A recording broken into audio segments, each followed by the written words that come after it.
Salut la team, on se retrouve pour un nouveau duel 15 jours après le prix d'Amérique Legend Race. C'est la revanche, le prix de France Speed Race. Je suis avec Dylan et je vais lui montrer qui c'est le patron. Mais non, on va voir qui c'est le patron.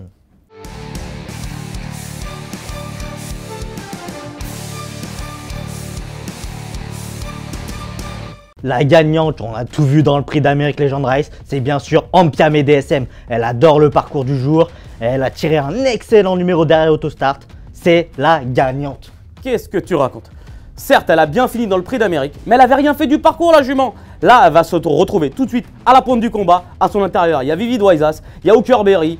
Pour ne citer que, moi je vous conseille, c'est Don Fanucci Z. Don Fanucci Z, vous l'avez vu dans le prix d'Amérique. Il a fait toute la course en tête et il a molli que dans les derniers mètres. Et je peux vous assurer que le Corleone de Vincennes, ça sera Orion Kihlstrom ce dimanche. Mais est-ce que tu connais le syndrome de la fameuse deuxième course? Mais non, celui qui peut l'emporter aussi, c'est Orsi Dream. Orsi Dream, certes, vous allez me dire, il a été mené trop offensivement, il n'était pas à l'arrivée du prix d'Amérique Legend Race, mais on peut compter sur Eric Raffin pour rectifier le tir. Il a tiré un numéro 13 derrière Autostart, il va donc s'élancer derrière Vivid Waisas, j'y crois fort.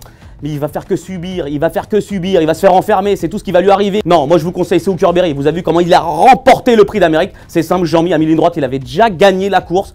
Numéro 3, il retrouve Nicolas Bazir qui l'avait qualifié. À mon avis, il sort pas des 3. Mais est-ce que tu as vu ses stats sur 2100 mètres? Il n'a jamais remporté franchement, une course sur 2100 mètres. Et moi, mon petit troisième cheval, allez, certes, vous allez me dire le numéro 17, mais c'est Hip Hop au phare. Le rythme élevé va énormément l'avantager. Il sait finir ses courses, j'y crois.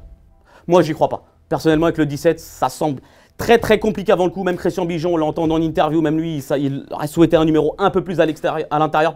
Moi, ce que je vous conseille, c'est Beats. Il vient de faire une impression folle dans le prix du Luxembourg. Il a hérité du numéro 10, certes. Il va se retrouver donc en seconde ligne, mais il va s'élancer derrière Don Fanucci Z qui va partir à la vitesse de l'éclair. Jean-Michel Bazir, c'est le boss de Vincennes. On l'a vu il y a 15 jours et ce week-end, il va rééditer. Ça va fuser ce dimanche sur l'hippodrome de Vincennes et la gagnante c'est Ampiam DSM. Mais rien du tout, le gagnant c'est Don Fanucci Z, il a tout montré il y a 15 jours, le plus italien des Suédois, forza!